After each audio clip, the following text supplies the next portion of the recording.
السلام علیکم ورحمۃ اللہ وبرکاتہ۔ نحمده ونصلي على رسوله الكريم، اما بعد، قال الله تبارك وتعالى: اعوذ بالله من الشیطان الرجیم، بسم اللہ الرحمن الرحیم۔ یا ایھا الذین آمنوا قوا انفسکم واہلیکم نارا وقودها الناس والحجارہ، صدق اللہ العظیم۔ محترم بھائیوں، بزرگوں، دوستوں،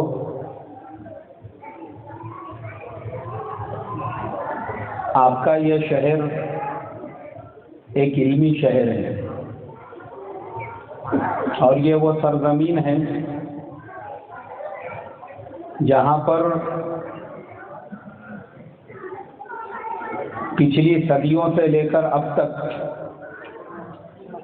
بڑے بڑے اہل اللہ اور اہل علم پیدا ہوئے ہیں۔ حضرت مولانا محدث کبیر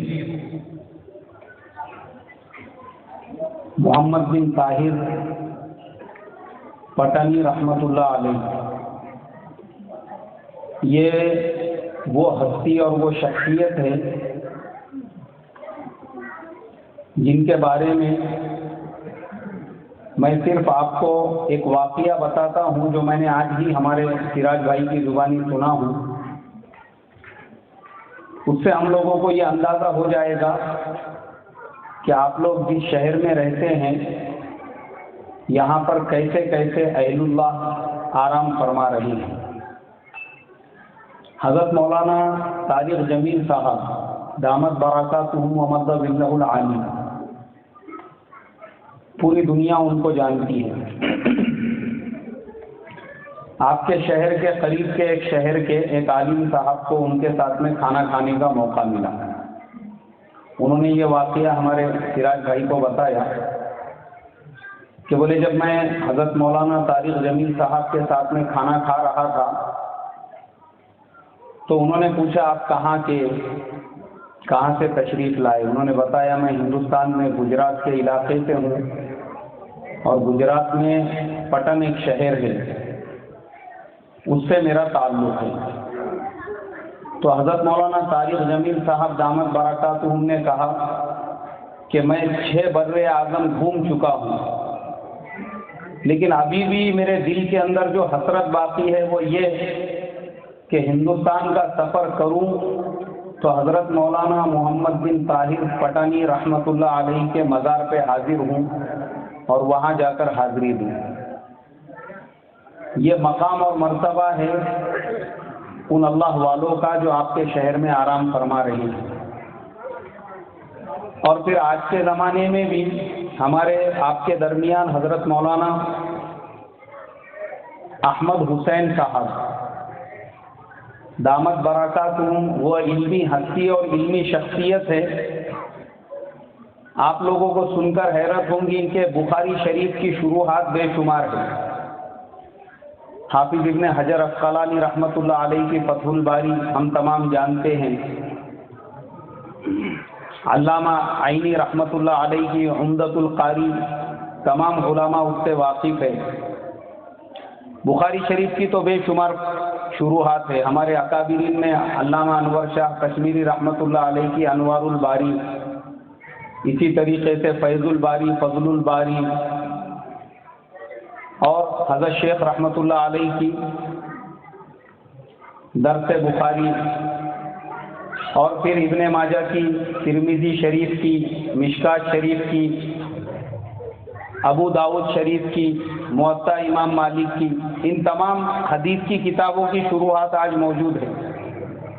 لیکن حضرت مولانا احمد حسین صاحب دامت برکاتہم، یہ ہمارے لیے بہت بڑی سعادت مندی کی بات ہے کہ وہ ہمارے اکابر، ہمارے بڑے، ہمارے بزرگ حضرت شیخ زکریا رحمۃ اللہ علیہ کے تلمیذ رشید ہے، اور جو آج ہمارے درمیان میں تشریف فرما ہے۔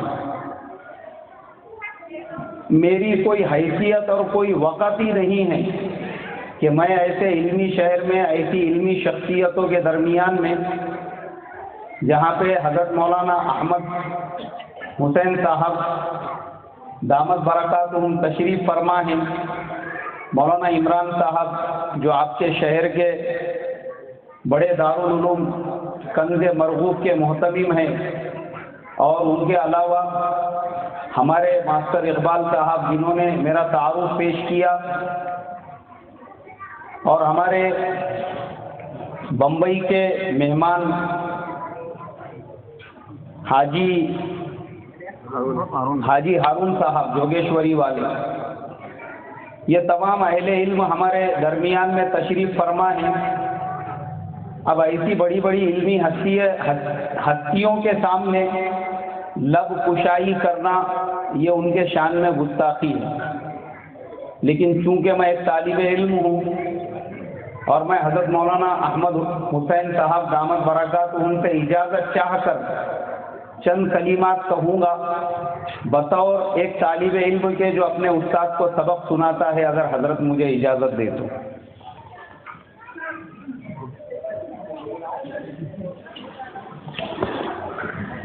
میرے محترم بھائیوں، بزرگوں، دوستوں، اللہ تبارک و تعالی نے ہم تمام کی کامیابی اپنے دین میں رکھی ہے۔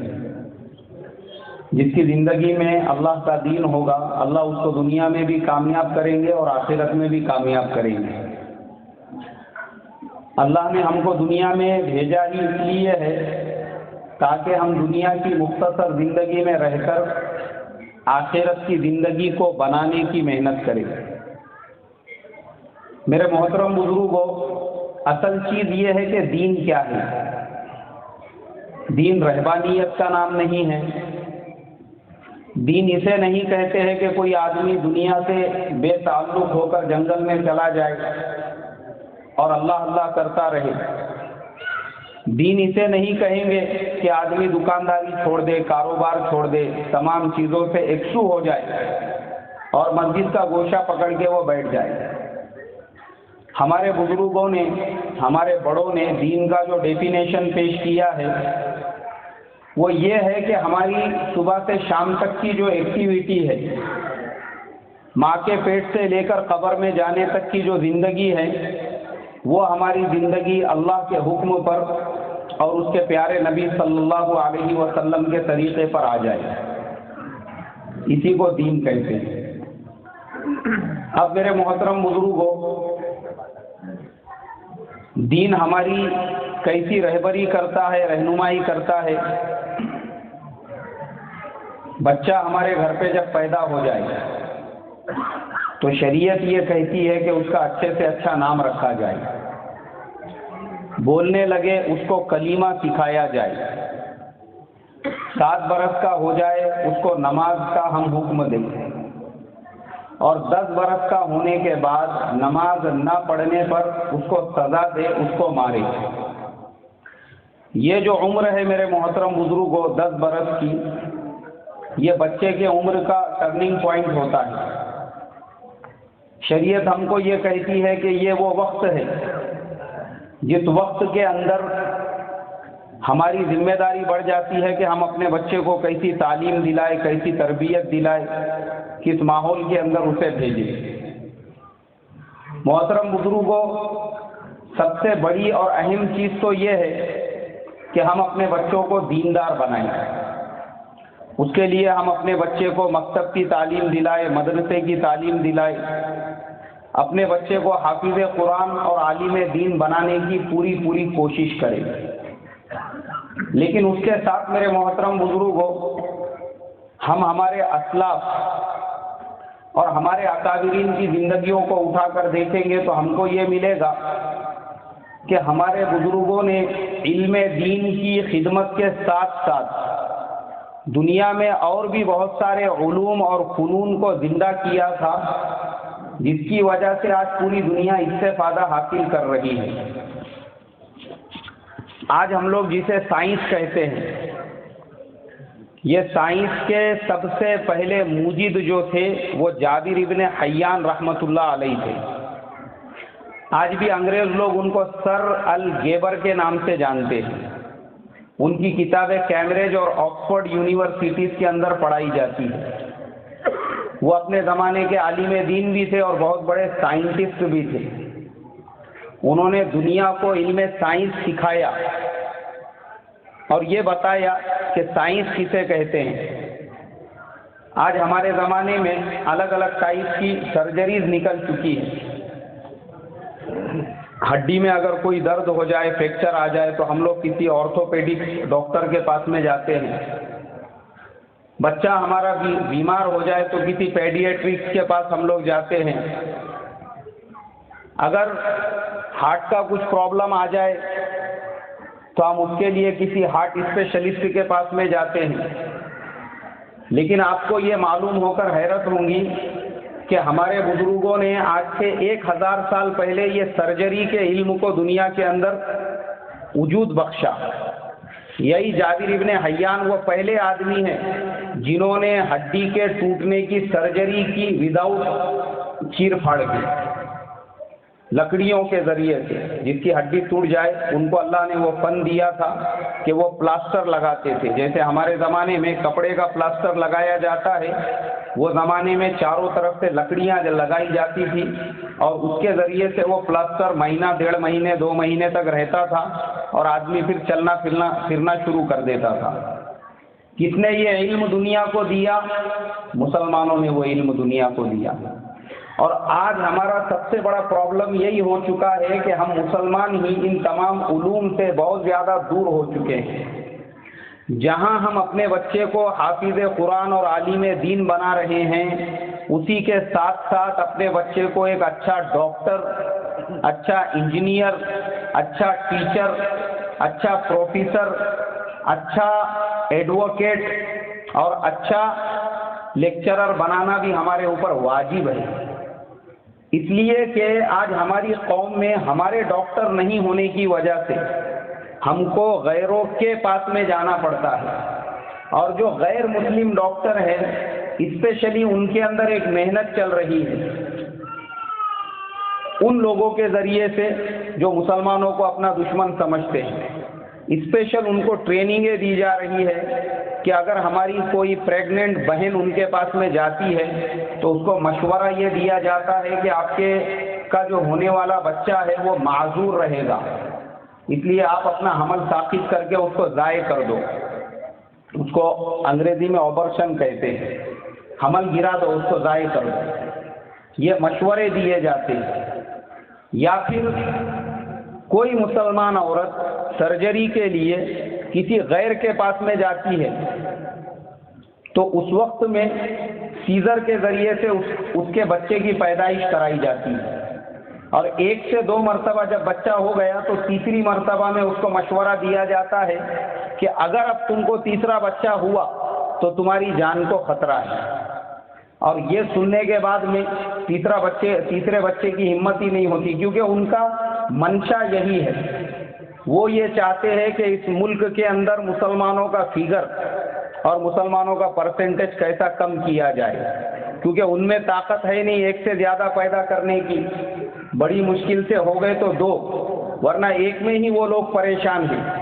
اور میں غریبوں کی بات نہیں کر رہا ہوں، میں ایسے لوگوں کو جانتا ہوں جن کی ایک دن کی انکم 1 لاکھ روپیے ہے، مگر کیونکہ زندگیوں میں ایمان نہیں ہے. کبھی مجھے ایسے لوگوں کے ساتھ کھانا وغیرہ کھانے کا موقع ملتا ہے تو میں ان کے ڈبے میں دیکھتا ہوں کہ ایسی دال ہوتی ہے جو ہمارے مسلم سماج کا بھکاری بھی کھانا پسند نہ کرے. اس کے اندر ایسی روٹی ہوتی ہے. کئی لوگ ہیں ایسے.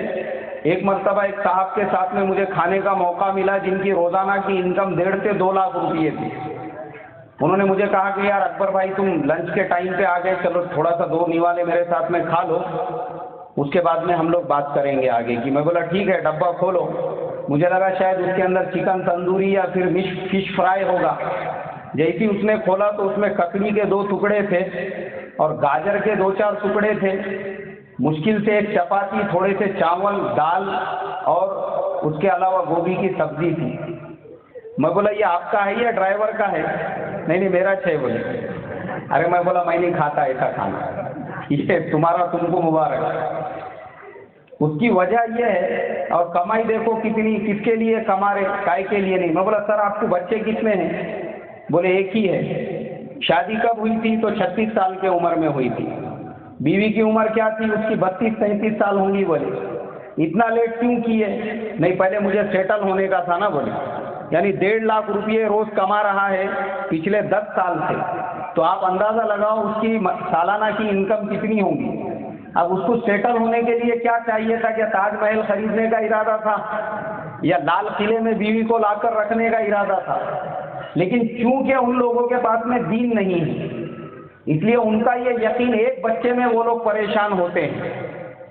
اور جب ہمارا مذاکرہ ہوتا ہے تو بولتے ہیں وہ لوگ، بولے یار تمہارے لوگوں کے 6-6 7-7 بچے رہتے، رکشہ چلاتے، اور شام کو جاتے وقت ایسا تھیلی بھر کے کیلے لے کے جاتے بولے گھر پہ، اور ہم لوگ ایک میں پریشان ہیں، دن بھر وہی ٹینشن میں رہتے، اس کا ایڈمیشن کیسا کرانا، اس کا رزلٹ کیسا نکلے گا، اگر خراب تو اس کے لیے کیا کرنا، اگر بچے نے اس کو اگر فلانے اسکول میں ایڈمیشن نہیں ملا تو پھر ہم لوگوں نے کیا کرنا، ہم لوگ ایک میں پریشان ہوتے ہیں۔ تو ان کا نظریہ آج ہمارے ملک ہندوستان میں جو آبادی کا جو پرسنٹیج ہے ان کا دن بدن کم ہوتے جا رہا ہے، اور مسلمانوں کا دن بدن اوپر ہوتے جا رہا ہے۔ جس وقت میں ہمارا ملک آزاد ہوا تھا اس وقت ہمارے پورے ملک کی آبادی صرف 40 کروڑ تھی، اور مشکل سے 3 کروڑ مسلمان یہاں پہ باقی رہ گئے تھے۔ لیکن آج اگر ہم دیکھیں گے تو ملک کی آبادی 125 کروڑ ہے، اور تقریباً 40 کروڑ کے قریب مسلمان یہاں پہ آباد ہیں۔ یہ جو نیچے کے فگر بتاتے ہیں یہ سب ہم کو دھوکہ دینے کے لیے، جو گورنمنٹ بولتی ہے کہ یہاں پہ صرف 17% مسلمان ہیں اور 16% مسلمان ہیں، یہ بالکل غلط بات ہے۔ یہاں پہ تقریباً 25% سے اوپر مسلمان ہیں۔ مسلمانوں کی اتنی بڑی آبادی ہے، تو ان لوگوں کو یہ ٹارگٹ، کیونکہ وہ لوگ آگے کی سوچ کر چلتے ہیں۔ آج جس فرعون کو انہوں نے اپنا بادشاہ بنایا ہوا ہے وہ کوئی آج کا پلان نہیں ہے۔ آج سے 60 سال پہلے ملک آزاد ہونے کے بعد انہوں نے مشورہ کر کے یہ طے کیا تھا کہ 60 سال کے بعد میں ہمارا آدمی جو ہے وہ اس ملک کا بادشاہ رہے گا۔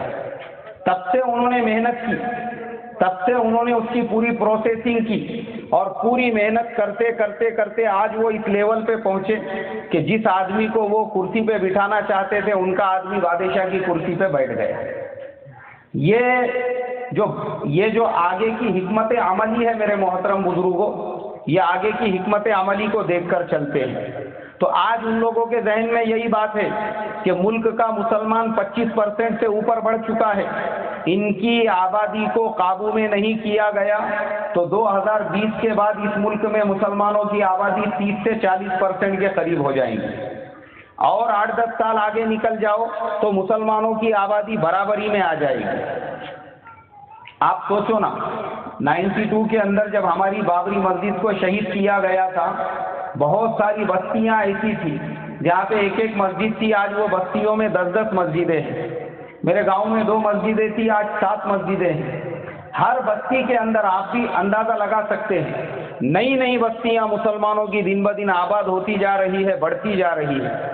تو ہمارے ڈاکٹر اگر نہیں رہیں گے اور غیر کے ڈاکٹر کے پاس جب ہماری ماں بہنیں جائیں گی تو وہ یہی مشورہ دیں گے کہ اب اس کے بعد اگر آپ کو تیسرا بچہ ہوتا ہے تو آپ کی جان کو خطرہ ہے۔ اس لیے میرے محترم بزرگوں، حافظ قرآن بنانے کے بے شمار فضائل ہیں، عالم دین بنانے کے بے شمار فضائل ہیں، لیکن ہماری قوم کے اندر ہمارے اپنے ڈاکٹر ہونا بھی ضروری ہے۔ ہماری قوم میں ہمارے اپنے ایڈوکیٹ اور وکیل ہونا بھی ضروری ہے۔ آپ کو معلوم ہونا چاہیے کہ جب ہمارے کسی نوجوان کو اٹھایا جاتا ہے، جب ہمارے کسی مسلم نوجوان کو زبردستی جیلوں کے اندر لے جا کر ٹھونسا جاتا ہے، اس وقت میں ہم کو قدر و قیمت معلوم ہوتی ہے کہ وکیل کسے کہتے ہیں۔ اور ہماری قوم میں ایسے لوگ جو بے دین گھرانوں سے آتے ہیں، ان کو قوم سے کچھ لینا دینا نہیں ہوتا ہے، ان کو کوئی درد نہیں ہوتا ہے، لیکن اگر دیندار طبقہ اس چیز کو فکر بنا کر لے گا اور اپنے بچوں کو LLB کرانے کی سوچیں گا، ان کو یہ ایجوکیشن میں ڈالیں گا، اور دیندار گھرانوں سے جب ایڈوکیٹ اور وکیل نکلیں گے تو پھر وہ ہمارے ایڈوکیٹ اور وکیل قوم کی ہمدردی لے کر عدالتوں میں جا کر بیٹھیں گے۔ پھر ان کے دل میں قوم کی ہمدردی ہوں گی، پھر وہ بے قصور مسلم نوجوانوں کے کیس بغیر فیس کے لڑیں گے. جیسے ایڈوکیٹ محمود پراچا صاحب ہیں جو سپریم کورٹ کے ایڈوکیٹ ہیں، لیکن جمعیت علماء ہند کے بہت سارے کیسز وداؤٹ فیس کے وہ لڑ رہے ہیں. حالانکہ وہ ایڈوکیٹ ہے سپریم کورٹ کے، ان کی ایک ایک ہیئرنگ جو ہے اس کی فیس 2-2 لاکھ روپے ہوتی ہے دوسروں سے جو لیتے ہیں، لیکن بے قصور نوجوانوں کے کیس وہ فری میں لڑ رہے ہیں. کیوں؟ اس لیے کہ ان کے دل میں کس کی ہمدردی ہے؟ قوم کی ہمدردی. جس کے دل میں قوم کی ہمدردی ہوگی تو یہ ضروری ہے آج کے زمانے کے اعتبار سے ہمارے بچے ہائر ایجوکیٹڈ بنے اور ہمارے بچے گورنمنٹ کے ہر شعبے کے اندر اپنے آپ کو ہائر کوالیفائڈ اور ایجوکیٹڈ ہمارے بچے بنیں گے تو ہمارے بچے اچھے IAS آفیسر، بڑے اچھے کلیکٹر بن سکتے ہیں، اچھے کمشنر بن سکتے ہیں. دارالعلوم دیوبند سے فارغ ایک عالم صاحب نے محنت کی اور UPSC کا ایگزام پاس کر کے آج وہ ایک شہر کے کلیکٹر بنے ہوئے ہیں. کشمیر کے جیسا علاقہ اردو میڈیم سے پڑھنے کے بعد میں شاہ فیصل کے جیسا نوجوان وہاں پہ کھڑا ہوا، اس نے UPSC کا ایگزام پاس کیا اور آج وہ ایک ضلع کا کلیکٹر بنا ہوا ہے. APJ عبد الکلام صاحب اخبار بانٹتے تھے، اخبار بانٹتے بانٹتے انہوں نے اپنی تعلیم کو آگے بڑھایا اور آگے بڑھانے کے بعد میں وہ اکیلا مسلمان ایسا ہے جس نے اس ملک کو میزائل کی طاقت عطا کی. اور ہندوستان کے جیسا ملک جس کو انگلینڈ اور امریکہ کے لوگ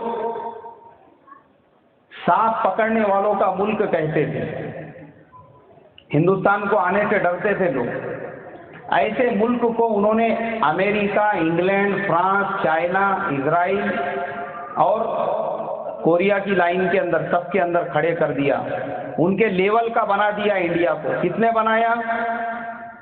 ایک مسلمان نے. کیوں؟ اس لیے کہ اللہ تبارک و تعالی مسلمانوں کو جو صلاحیتیں عطا فرماتے ہیں میرے محترم بزرگوں، وہ ایمان کا ایک نور ہوتا ہے اور ایمان کے نور کی برکت سے اللہ تبارک و تعالی جو صلاحیتیں ایک ایمان والے کو دیتے ہیں وہ صلاحیتیں ایک غیر کو نہیں دیتے. اللہ ایک ایمان والے کے مائنڈ کو، دماغ کو، دل کو جس طریقے سے کھولتے ہیں غیر کے دل و دماغ کو اس طریقے سے اللہ تبارک و تعالیٰ نہیں کھولتے، کیونکہ مسلمان کے پاس جو طاقت ہوتی ہے وہ ایمان کی طاقت ہوتی ہے. آپ کو معلوم ہونا چاہیے کہ پوری دنیا کے اندر ایڈس کی دوا دنیا کی کوئی کمپنی نہیں بنا سکی. امریکہ کے بڑے بڑے سائنسدان ریسرچ میں لگے ہوئے ہیں، انہوں نے نہیں بنایا. انگلینڈ کے، یورپ کے بڑے بڑے سائنسدان ریسرچ میں لگے ہوئے ہیں، انہوں نے بھی نہیں بنایا. اور بامبے کے ہمارے ایک مسلمان ہیں، ان کی ایک بہت بڑی میڈیکل کمپنی ہے یوسف عبد الحمید صاحب، انہوں نے ریسرچ کیا اور ایڈس کی دوا کو ایجاد کیا پوری دنیا کے اندر. اور آپ کو سن کر حیرت ہوگی کہ یونائٹڈ نیشن اور ورلڈ ہیلتھ آرگنائزیشن وہ اس کمپنی سے پورے افریقن کنٹریز میں بانٹنے کے لیے ایڈس کی دوا خریدتا ہے. وہ کمپنی ہے ایک مسلمان کی. کس کی کمپنی ہے بھائی؟ اس کا نام بھی میں بول دیتا ہوں آپ کو، سپلا کمپنی. آپ کبھی بھی کوئی دوا وغیرہ خریدیں گے اس پہ دیکھنا CIPLA، سپلا. یہ ایک مسلمان کی کمپنی ہے. پوری دنیا کے اندر یہ اکیلی کمپنی ہے جو ایڈس کو جگہ پہ بریک دینے کی میڈیسن بناتی ہے. امریکہ، انگلینڈ نے سر پٹک دیا، وہ نہیں بنا سکے. اس کی وجہ یہ ہے کہ ان کے پاس میں صلاحیتیں ہیں، مشنریز ہیں، سب کچھ ہے، لیکن ایمان کا جو نور ہونا چاہیے وہ ان کے پاس میں نہیں ہے. وہ نور تو تھا ایک مسلمان کے پاس، اس لیے اللہ نے اس کے سینے کو یہ دوائی بنانے کے لیے کھولا. وہ نور تھا APJ عبد الکلام صاحب کے پاس، اس لیے اللہ نے ان کو میزائل بنانے کی طاقت دی. ورنہ آپ کو معلوم ہونا چاہیے کہ APJ عبد الکلام صاحب سے پہلے بھی انڈیا نے کئی مرتبہ میزائل کے جو سرویکشن یا پرکشیپن جو رہتے ہیں وہ کیا، لیکن اس کے اندر وہ فیل ہو گیا. کیوں فیل ہو گیا؟ جب اس کا جب تجربہ کیا جاتا تھا تو وہ پھس کے پٹاخے کی طرح سے پھوٹ جاتا تھا وہیں جگہ پر. لیکن APJ عبد الکلام صاحب نے ایسا میزائل بنایا کہ ہندوستان کا ایک مقام، اب چائنا بھی انڈیا سے ڈرتا ہے اور دوسرے پڑوسی بھی انڈیا سے ڈرتے ہیں. کیوں ڈرتے ہیں؟ کہ ایک مسلمان نے انڈیا کو ان کے لیول کا بنایا، ان سے بھی زیادہ مضبوط اور پاورفل طاقت عطا کی. تو اللہ نے وہ مسلمان کو وہ صلاحیت دی ایمان کی برکت سے. کائی کی برکت سے بھائی؟ مسلمان کو جو اللہ صلاحیتیں دیتا ہے تو اسی لیے میرے محترم بزرگوں، جو ٹیلنٹ ہماری قوم کے بچوں میں ہوتا ہے وہ دوسروں میں نہیں ہوتا۔ آپ اگر آپ کا بچہ مان لو کمپیوٹر انجینئر بھی بنتا ہے، MCA BCA بھی کرتا ہے، کسی امریکن اور پرائیویٹ کمپنی میں بھی وہ جاب کے لیے اپلائی کرتا ہے، آپ کو دنیا کی کوئی کمپنی ریجیکٹ نہیں کرے گی۔ جتنا وہ لوگ مسلمانوں کو چاہتے ہیں، جتنا مسلمانوں کو پریفر کرتے ہیں، جتنا مسلمانوں کو ترجیح دیتے ہیں، وہ کسی کو بھی نہیں دیتے۔ اور میں نے ایک بہت بڑی IT کمپنی ہے، میں 15 دن میں ایک مرتبہ وہاں پہ جاتے رہتا ہوں، تو ایسی میری اتفاقاً بات ہوئی۔ میں بولا یار تمہارے یہاں پہ ہمارے مسلم امپلائیز کتنے ہیں؟ بولے ہمارے یہاں پہ ٹوٹل 6000 امپلائیز ہیں، جس میں سے تقریباً 500 مسلم ہوں گے۔ میں بولا 500 کا فگر تو بہت زیادہ ہے۔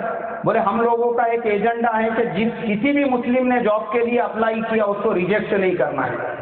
میں بولا اس کا ریزن کیا ہے؟ بولے ریزن یہی ہے کہ مسلمان اپنی قوم کے ساتھ میں چاہے کتنی بھی غداری کرو، وہ جتنا دوسروں کے ساتھ وفاداری کرتا ہے کسی کے ساتھ میں بھی نہیں کرتا۔ بولے وہ چاہے اپنے ماں باپ کا نافرمان رہنے دو، اپنے گلی محلے میں نافرمان رہنے دو، دوستوں کے ساتھ لڑائی جھگڑا کرنے دو، مگر جتنے ایکسوئی کے ساتھ یہاں پہ ہمارا پروجیکٹ کمپلیٹ کر کے دیتا ہے وہ دوسرے قوم والے نہیں کر کے دیتے۔ دوسرے جو ہمارے پاس میں کام کرتے ہیں، کبھی اس کی اماں بیمار رہتی ہے تو کبھی بہن کو دواخانے میں لے کے جانے کا رہتا، کبھی ابا کا ڈبہ گھر پہ چھوٹ جاتا تو وہ دینے کے لیے اس کو جانے کا رہتا، مہینے میں 4-6 تو چھٹیاں ہوتی ہیں، جو کام دیا ہوا ہوتا ہے وہ وقت پہ پورا نہیں ہوتا، وہ کام ہم کو آگے بھیجنا ہوتا ہے، جب آگے وہ کام نہیں پہنچتا وہ پروجیکٹ، تو آگے والے پیمنٹ نہیں دیتے۔ لیکن مسلمان جس یکسوئی کے ساتھ کام کرتا ہے، اس لیے ایسے سینکڑوں ہمارے نوجوان آپ کو ملیں گے جنہوں نے غیروں کے ساتھ میں کام کیا لیکن اپنا ایک مقام بنایا۔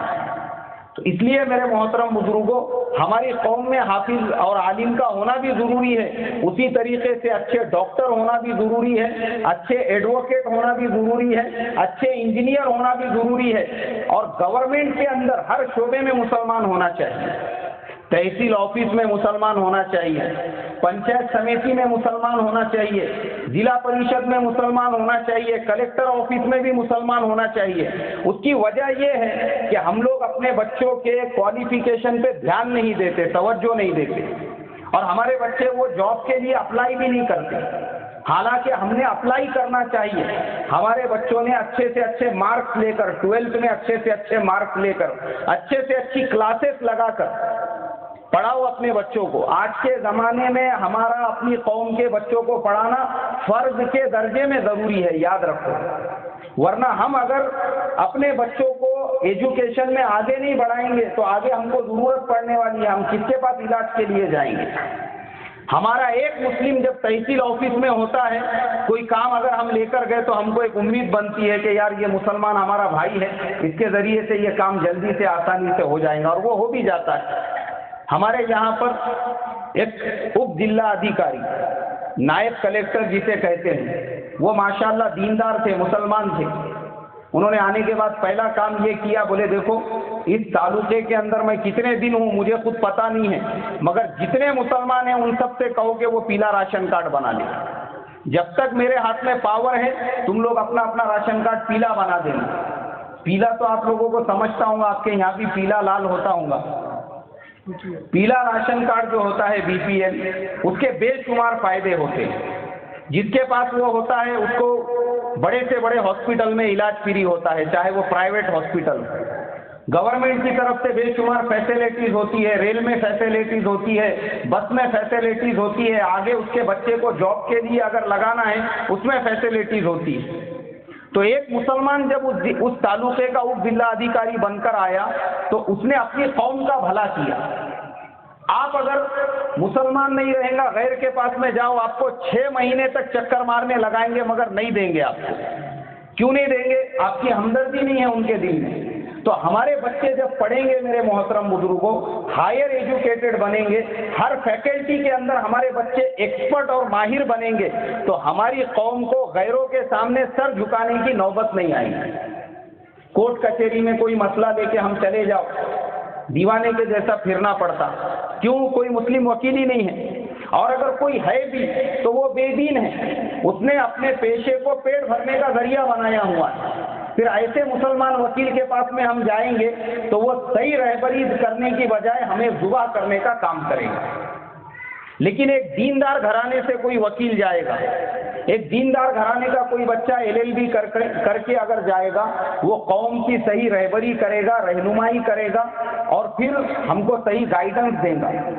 اور اگر ہمارے کسی بے قصور نوجوان کو پکڑ کے لے جایا جاتا ہے تو وہ نوجوان، وہ جو ہمارا وکیل رہے گا، وہ اس کے کیس کو لڑنے کے لیے اپنے آپ کو آگے بڑھائے گا.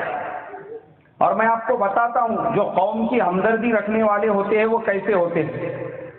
ایک مرتبہ ہم لوگ ٹرین میں سفر کر رہے تھے، میں تھا، ہمارے استاد تھے ساتھ میں، اور ایک اور ہمارے ساتھی ہیں وہ بھی میرے ساتھ میں تھے.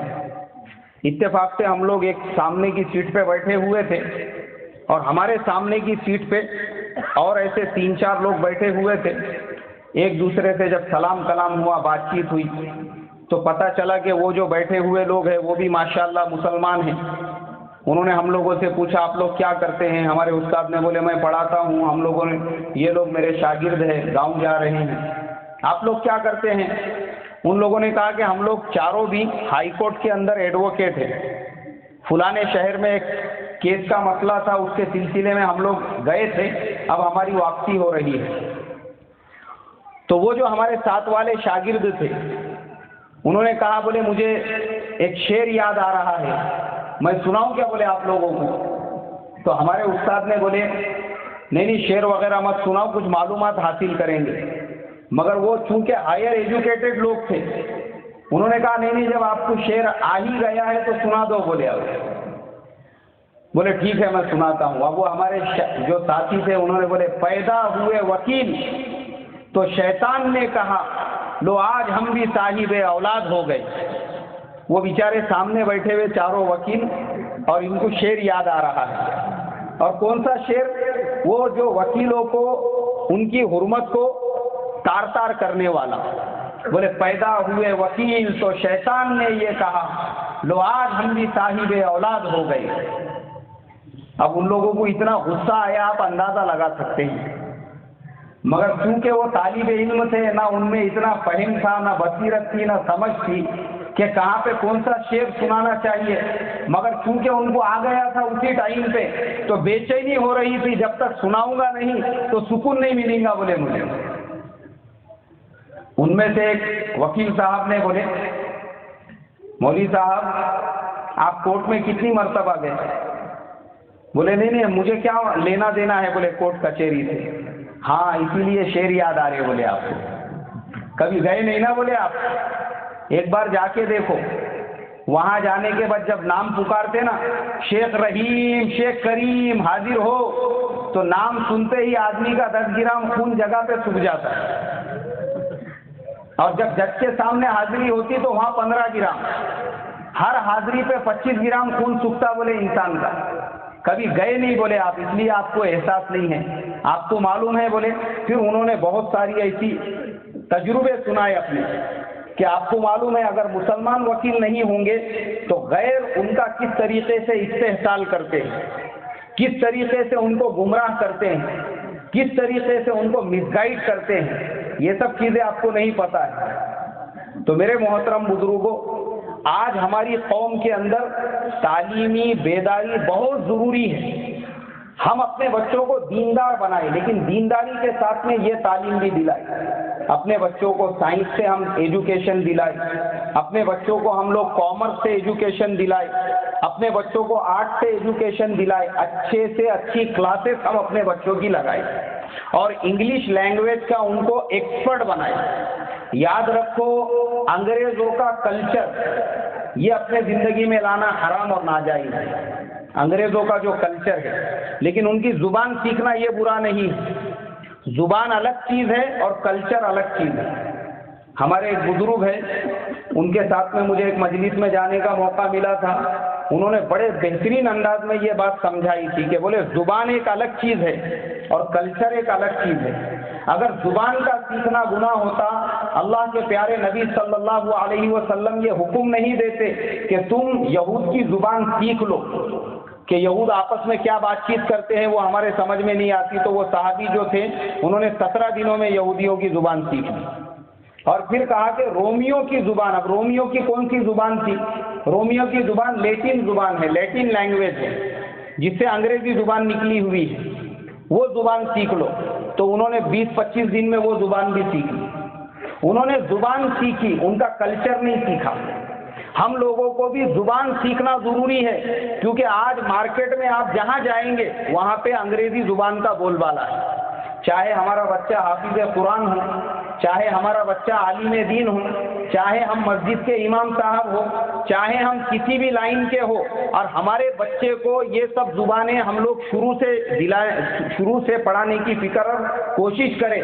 جب ہمارا بچہ 6ٹھی کلاس میں، 7ویں کلاس میں، 10ویں کلاس کے اندر ہو، تو جب ہمارا بچہ اس لینگویج کا ایکسپرٹ بنے گا تو تب اس کو غیروں کی جو سازشیں چل رہی ہے، کیونکہ غیر جو کتاب ہمارے اگینسٹ میں چھاپیں گے، اردو میں تو چھاپنے والے نہیں ہیں، کون سی زبان میں چھاپیں گے؟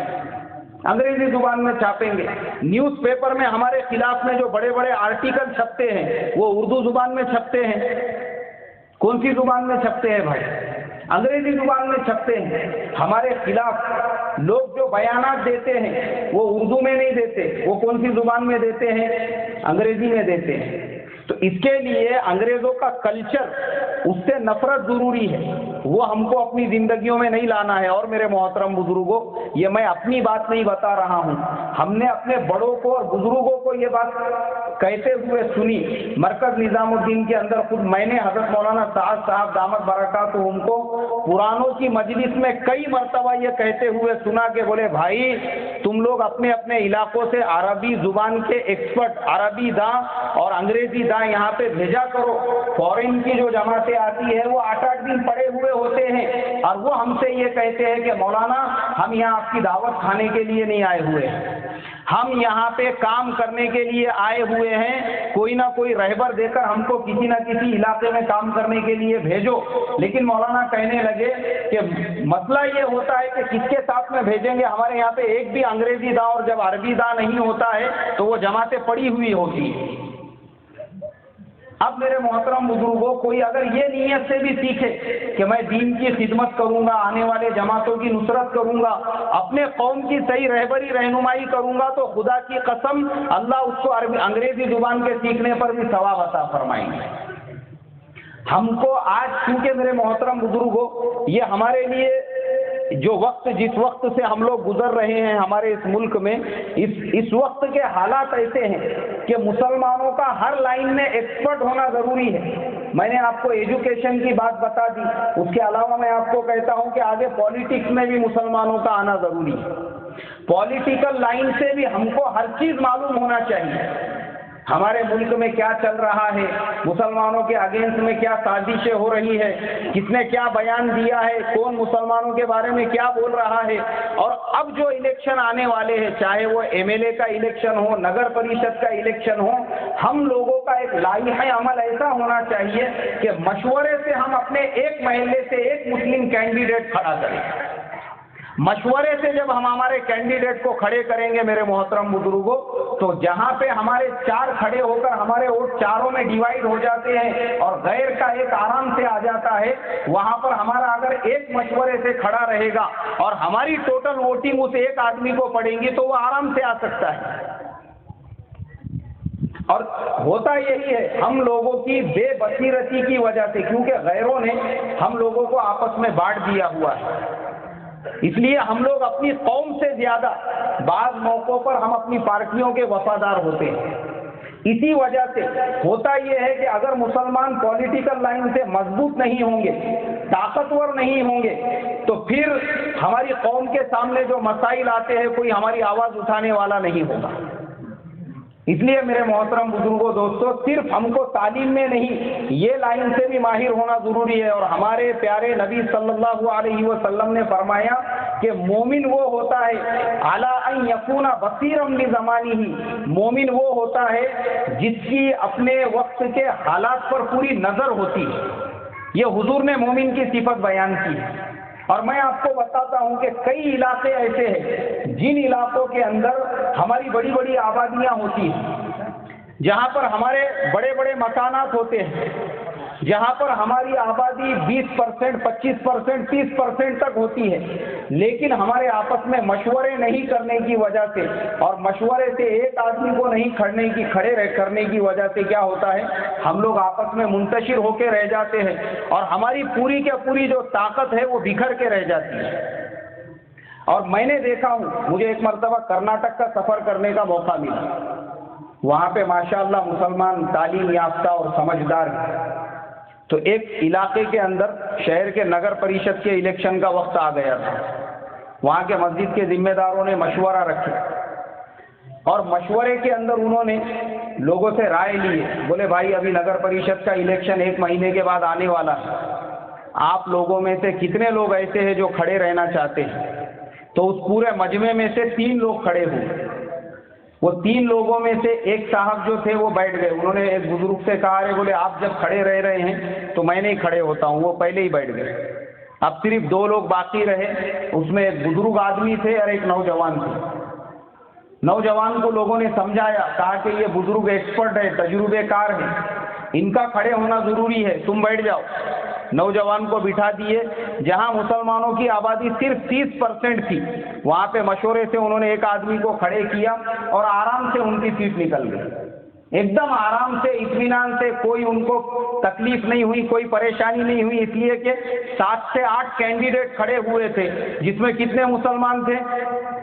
1 مسلمان، آرام سے اس کی سیٹ نکل گئی۔ تو ہم چونکہ اس ملک میں ہم رہتے ہیں میرے محترم بزرگوں، یہ ہمارا ایک ڈیموکریٹیکل ملک ہے، یہاں پہ بادشاہی نظام نہیں ہے، یہاں پہ کمیونزم والا نظام نہیں ہے، بلکہ یہاں پہ ڈیموکریسی والا نظام ہے، یعنی یہاں پہ لوک شاہی ہے۔ تو لوک شاہی میں ہم کو رہنا ہے تو لوک شاہی کے اصول کے مطابق رہنا پڑے گا، لیکن ہم کو جب ان کے اصول سے بھی چلنا ہے تو بھی ہم اپنی طاقت بنا سکتے ہیں، لیکن ہماری طاقت بنانے کے لیے ہمارے آپس میں اتحاد ہونا ضروری ہے، آپس میں اتفاق ضروری ہے، آپس میں جوڑ ضروری ہے، اور آپس میں ہمارے جو ہے ایک دوسرے کے دل ملے ہونا ضروری ہے۔ جب ہمارے اندر آپس میں اتحاد آئے گا، اتفاق آئے گا، آپ دیکھو جہاں مسلمانوں کی کا پولیٹیکل پاورفل ہوتا ہے، مان لو نگر پریشد میں جہاں مسلمانوں کا پرسنٹیج زیادہ ہوتا ہے، مسلمان اپنے پورے کام وہاں سے کرا کے لیتے ہیں۔ مسلمانوں کا کوئی بھی مسئلہ ہو، آپ وہاں پہ چلے جائیں گے، آسانی کے ساتھ میں آپ کا کام ہوگا۔ تو اس کے لیے میرے محترم بزرگوں، آج مسلمانوں کو ہر پلیٹ فارم پر مضبوط ہونے کی ضرورت ہے، اور پھر اس کا اور ایک فائدہ یہ ہوتا ہے، کیونکہ آج کل ہمارے ملک میں حالات مسلمانوں کے لیے زیادہ خراب چل رہے ہیں۔ ذرا سا کوئی مسئلہ ہو گیا، ہمارے کسی نوجوان کو بلا وجہ اٹھا کے جیلوں میں ڈال دیا جاتا ہے، ذرا کچھ مسئلہ ہو گیا، شک کی بنیاد سے ہمارے کسی نوجوان کو اٹھا لیا جاتا ہے۔ اب ایسے وقت میں وہ جو نوجوان ہوتا ہے، اس کے ماں باپ کی حالت ایک یتیم کے جیسی ہوتی ہے، وہ بیچارے در در کی ٹھوکریں کھاتے پھرتے ہیں، ان کے سر پہ شفقت سے ہاتھ رکھنے والا کوئی نہیں ہوتا ہے۔ اب ہماری قوم کے اگر ہمدرد کچھ لیڈر رہیں گے، ہماری قوم کے کچھ ہمدرد زیادہ سے زیادہ ہمارے کارپوریٹر رہیں گے، وہ مل کے جا کے اگر آبجیکشن لے اور ایکشن لے تو ان کی بات کا اثر ہوگا، اور وہ نوجوان بات آگے بڑھنے سے پہلے اور وہ ہمارے شہر سے باہر جانے سے پہلے ہی شہر میں مسئلہ حل ہو جائے گا۔ اور جب پہلے اسٹیپ میں مسئلہ حل ہو جاتا ہے، اسی وقت میں آدمی آزاد ہو جاتا ہے، ورنہ ایک بار ان لوگوں نے اس کو اندر کھینچ لیا، اس کے بعد میں ہم لوگ جانتے ہیں کہ جیسا ہمارے بزرگوں کے ساتھ میں ہوا، ان کو 10 اور 11 اور 12 سال بغیر قصور، بغیر جرم کے جیلوں کے اندر گزارنے پڑے۔ تو یہ ضروری ہے، اور ہمارے آپس میں اتحاد اور اتفاق کے لیے سب سے بہترین جو ہمارے بزرگوں کا اسٹیج ہے اور ہمارے بزرگوں کا بنایا ہوا جو بیس ہے، وہ میرے محترم بزرگوں دوستو جمعیت علماء ہند کی محنت ہے آج کے حالات میں اور آج کے زمانے میں، اس لیے کہ جمعیت علماء وہ اسٹیج ہے جو پچھلے تقریباً 100 سالوں سے امت کی رہبری رہنمائی کا کام کرتی آ رہی ہے۔ جمعیت علماء وہ تنظیم ہے، اور جمعیت کے ذریعے سے آزادی سے پہلے مسلمانوں نے اپنے کام کرا کے لیے، ملک آزاد ہو گیا، جمعیت والے ڈٹ کے کھڑے ہو گئے، انہوں نے کہا ہم کو کچھ لینا دینا نہیں ہے دوسرے کسی ملک سے، ہم لوگ ہندوستان کے باشی ہیں، ہم لوگ ہندوستان میں ہی رہیں گے۔ ہمارا حال ان لوگوں کے جیسا نہیں ہے جو مسلمانوں کو گالیاں دیتے ہیں، مسلمانوں کو میاں مشرف بولتے ہیں، بعد میں خود ہی مشرف کے دسترخوان پہ بریانی کھا کے آتے ہیں، وہ بھی بغیر دعوت کے۔ لوگوں کو بولتے ہیں میں روس کو جا رہا ہوں، اور واپسی میں وہاں سے بریانی سوٹ کے آتے ہیں۔ کیوں نہیں؟ بولے ابھی انڈیا جانے میں بہت ٹائم ہو رہا تھا، بھوک لگ گئی تھی تو بیچ میں رک گئے، اور مسلمانوں کو بھیجنے کی باتیں کرتے ہیں۔ تو یہ خدا کا نظام ہے، جو مسلمانوں کو بھیجنے کی باتیں کرتا ہے، اللہ تبارک و تعالیٰ ان کو بغیر دعوت کے وہاں پہ پہنچا دیتا ہے۔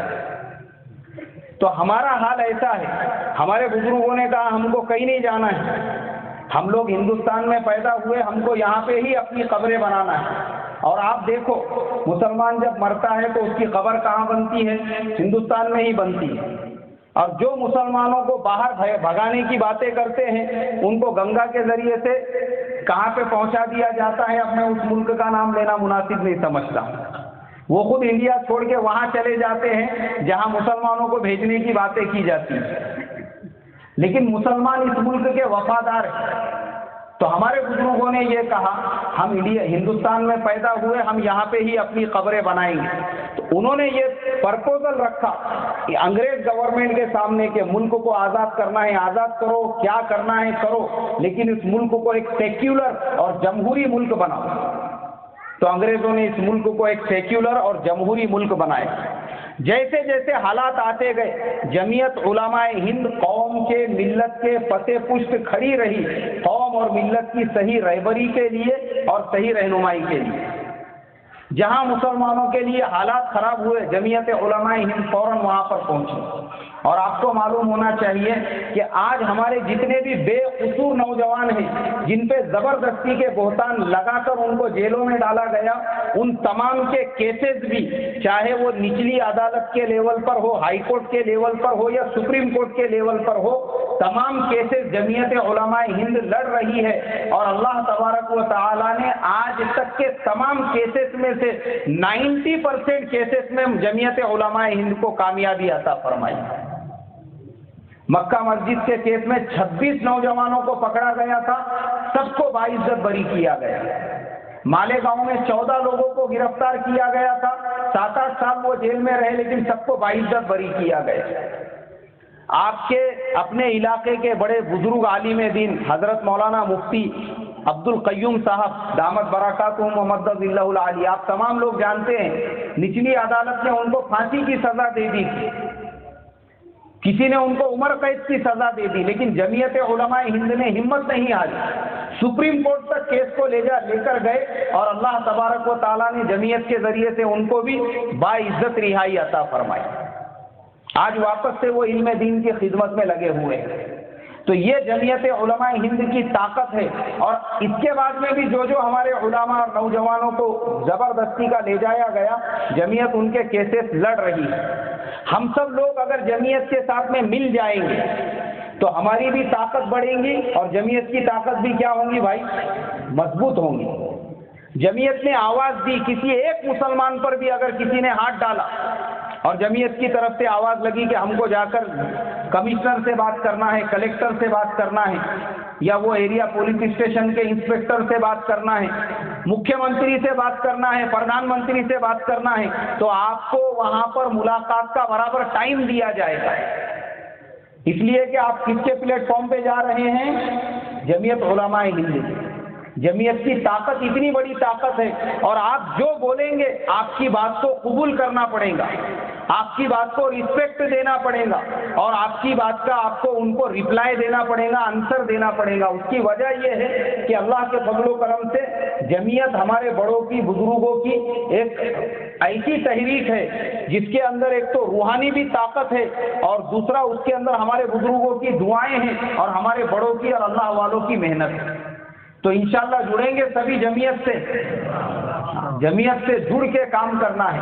یاد رکھو، مسلمان اسے کہتے ہیں جو ہر لائن کا آل راؤنڈر ہوتا ہے۔ کیسا ہوتا ہے بھائی؟ ہاں، ایکسپرٹ ہوتا ہے مسلمان۔ مسلمان وہ ہوتا ہے کہ جب اذان کی آواز آ جائے تو فوراً مسجد کی طرف چلا جاتا ہے۔ مسلمان وہ ہوتا ہے جب اس کا سال پورا ہو جائے تو وہ چلا 4 مہینے کے لیے فوراً اللہ کے راستے میں نکل جاتا ہے۔ مسلمان وہ ہوتا ہے جب اس کے کسی پڑوسی مسلمان بھائی کو مدد کی ضرورت پڑے تو وہ فوراً اس کی مدد کے لیے دوڑتا ہے۔ مسلمان وہ ہوتا ہے جب اس کو اپنی قوم کے اپنی ملت کے اپنی قوم کے لیے دھرنے آندولن پہ بیٹھنے کی ضرورت پڑے تو مسلمان وہاں پہ دھرنے آندولن پہ بھی بیٹھتا ہے۔ مسلمان وہ ہوتا ہے وہ ہر کام کرتا ہے، وہ نماز بھی پڑھتا ہے، وہ دھرنے آندولن پہ بھی بیٹھتا ہے۔ مسلمان وہ ہوتا ہے اس کو اگر ضرورت پڑی کسی سے ملاقات کی تو ملاقات کے لیے بھی جاتا ہے۔ مسلمان وہ ہوتا ہے جب اس کو ضرورت پڑی اللہ کے راستے میں نکلنے کی تو اللہ کے راستے میں بھی نکلتا ہے۔ مسلمان ہر لائن کا ایکسپرٹ ہونا چاہیے، ورنہ ہمارے زمانے میں ہم نے ہماری قوم کو حصوں میں بانٹ دیا۔ جو لوگ مدرسے کی لائن میں ہیں ان لوگوں کو لگ رہا ہے کہ بس ہم لوگ دین کی خدمت کر رہے ہیں، باقی لوگ کیا کر رہے ہیں اس سے کچھ لینا دینا نہیں۔ جو لوگ دعوت کی محنت میں لگے ہیں ان کو لگ رہا ہے کہ بھائی ہم لوگ اپنے لیول پہ دین کی محنت کر رہے ہیں، ہم کو مدرسے سے اور دوسری تنظیموں اور جماعتوں سے کچھ لینا دینا نہیں۔ جو لوگ جمعیت کے کام میں لگے ہیں یا جو مسلمانوں کے لیے پولیٹیکل لائن سے محنتیں کر رہے ہیں ان کا مسجد سے، دعوت سے اور مدرسے سے کوئی تعلق نہیں ہے۔ حالانکہ صحابہ کے زندگی میں اگر ہم آئیں گے اور رسول پاک صلی اللہ علیہ وسلم کی زندگی میں اگر ہم آئیں گے تو ہم کو یہ ملے گا کہ حضور پاک صلی اللہ علیہ وسلم جہاں ایک طرف صحابہ اکرام کو حدیث کا درس دے رہے ہیں، حدیث پڑھا رہے ہیں، حدیث سکھا رہے ہیں، نماز سکھا رہے ہیں، نماز کا طریقہ بتا رہے ہیں، علم دین سکھا رہے ہیں، قرآن کی آیتیں آپ پر نازل ہو رہی ہے، وہیں پہ اللہ کے نبی صلی اللہ علیہ وسلم ضرورت پڑنے پر اپنے گھوڑے پہ سوار ہو کر پورے مدینہ منورہ کا ایک چکر بھی مار رہے ہیں۔ جب آپ کو اطلاع ملتی ہے کہ مدینے کے اوپر باہر سے حملہ ہونے والا ہے، ابھی آپ مسجد میں تھے اور ابھی آپ گھوڑے کے اوپر سوار ہو گئے۔ ہمارے نبی صلی اللہ علیہ وسلم کی زندگی میں ہم کو یہ ملے گا کہ سرکار دو عالم صلی اللہ علیہ وسلم رات کے آخری حصے میں اٹھے ہوئے ہیں، آخری جو ثلث ہے اس کے اندر، اور تہجد میں مشغول ہے اور قرآن کی تلاوت فرما رہے ہیں، اور آپ کے چہرے انور پہ آنسو بہ رہے ہیں اور آپ کے سینے مبارک میں سے ہانڈی کی طرح سے آواز آ رہی ہے، اور وہی دوسری طرف اللہ کے پیارے نبی صلی اللہ علیہ وسلم صحابہ اکرام کو صفوں کے اندر تیار کر رہے ہیں۔ وہی اللہ کے پیارے نبی صلی اللہ علیہ وسلم بدر کے میدان میں کھڑے ہوئے ہیں، احد کے میدان میں کھڑے ہوئے ہیں، اور ہاتھ میں کدال لے کر خندق کے موقع پر اپنے ہاتھوں سے خندق کھودنے کا بھی کام کر رہے ہیں۔ دونوں چیزیں حضور کے زندگی میں ہم کو ملیں گی۔ ہمارے نبی پاک صلی اللہ علیہ وسلم مسلمان کو ہر لائن کا ایکسپرٹ بنانے کا سبق دے کے جا چکے ہیں، اور ضرورت پڑنے پہ آپ صلی اللہ علیہ وسلم چولہے میں پھونک بھی رہے ہیں اور کھانا بھی بنا رہے ہیں۔ ضرورت پڑنے پہ آپ صلی اللہ علیہ وسلم جنگل سے لکڑیاں بھی توڑ کر لے کر آ رہے ہیں۔ یہ ہمارے نبی پاک صلی اللہ علیہ وسلم کی سنت تھی۔ اور صحابہ کی طرف آ جاؤ، اسی لیے حضور پاک صلی اللہ علیہ وسلم کے بعد جو صحابہ اکرام کا زمانہ آیا تو صحابہ اکرام رضوان اللہ تعالی علیہ مجمعین کی زندگیوں میں دیکھو کہ صحابہ نے اپنے آپ کو کیسے آل راؤنڈر بنایا ہوا تھا۔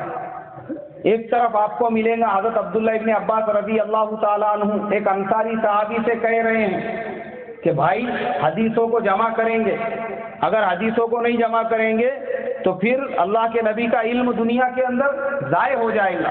انہوں نے کہا ابھی بڑے بڑے اکابر صحابہ زندہ ہے، کون ہمارے پاس حدیث سیکھنے کے لیے آئے گا، ہمت نہیں ہاری۔ ایک ایک کے گھر پہ جاتے تھے، اس سے حدیث یاد کرتے تھے، اور ایک وقت ایسا آیا کہ مدینے کے سب سے بڑے محدثین میں آپ کا شمار ہوا۔ محدثین کے علاوہ علم تفسیر کے سب سے بڑے ایکسپرٹ اور ماہر صحابہ اکرام میں اگر کوئی تھے تو حضرت عبداللہ ابن عباس رضی اللہ تعالیٰ عنہ تھے، اس لیے ان کی تفسیر کا نام بھی تفسیر عبداللہ ابن عباس رضی اللہ عنہما ہے۔ اتنے بڑے ایک محدث کبیر بھی تھے اور مفسر قرآن بھی تھے۔